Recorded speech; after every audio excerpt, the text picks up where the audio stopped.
हमारे रिश्ते को लेके संजीदा हो ही नहीं। अब तुम्हें मुझसे शादी करना तो ठीक है फिर, अगर निकाह आज ही होगा। आपको मुझे एक कॉल करके बताना चाहिए था। तुम्हें जब इस रिश्ते से आजाद होना हो, जस्ट मुझे एक दफा बोल देना, तुम्हारे पैरों में ढली अपने रिश्ते की पैरियां खोल दूंगा।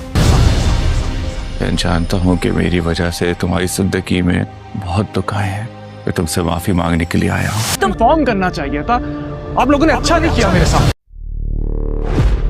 जब उसकी तुम्हारी जिंदगी में कोई अहमियत है ही नहीं, तुम्हारी गैर मौजूदगी में जाए या मौजूदगी में जाए, क्या फर्क पड़ता है। और आखिरकार ड्रामा सीरियल इब्लीस अपने इख्तिताम के करीब पहुंच चुका है और सेकंड लास्ट एपिसोड इंतहाई दिलचस्प और जज्बात से भरपूर होने वाली है। अवेश को सच्चाई का पता चल जाता है कि मरियम बेकसूर थी और उसका कोई कसूर नहीं था। इसी एहसास नदामत के साथ वो मरियम को तलाश करता है और उससे माफ़ी मांगने के लिए उसके पास पहुंच जाता है।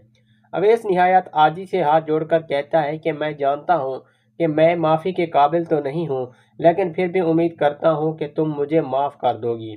मरियम इसकी बात सुनकर दिल गिरफ्ता अंदाज में जवाब देती है, तुम किस मुंह से मुझसे माफ़ी मांग रहे हो? तुम्हारी वजह से मेरी पूरी ज़िंदगी तबाह हो गई और आज मैं दर बदर भटकने पर मजबूर हूँ। दूसरी तरफ शावेद भी मरियम को मनाने के लिए वहाँ आता है।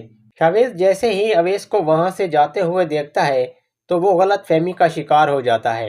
वो ये समझ बैठता है कि मरियम आज भी अवेश से ही मोहब्बत करती है और इसी वजह से उसे मिले बगैर ही खामोशी से वापस लौट जाता है। मेरा ख्याल है कि ड्रामा इब्लीस का एंड काफ़ी जज्बाती और ट्विस्ट से भरपूर होगा। शावेद इस वक्त गलत फहमी का शिकार है और यही चीज़ दोनों को दूर कर रही है, लेकिन ड्रामों में अक्सर आखिरी वक्त में सच सामने आ ही जाता है। अगर मरियम और शावेज के दरमियान सच्चाई वाज़ेह हो गई कि मरियम बेकसूर थी और अवेश सिर्फ एक माजी का हिस्सा था, तो बहुत ज़्यादा चांस है कि दोनों एक हो जाएं।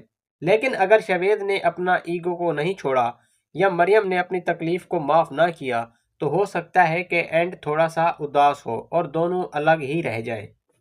तो आपको क्या लगता है, शावेज और मरियम एक हो पाएंगे? कमेंट में ज़रूर बताएं।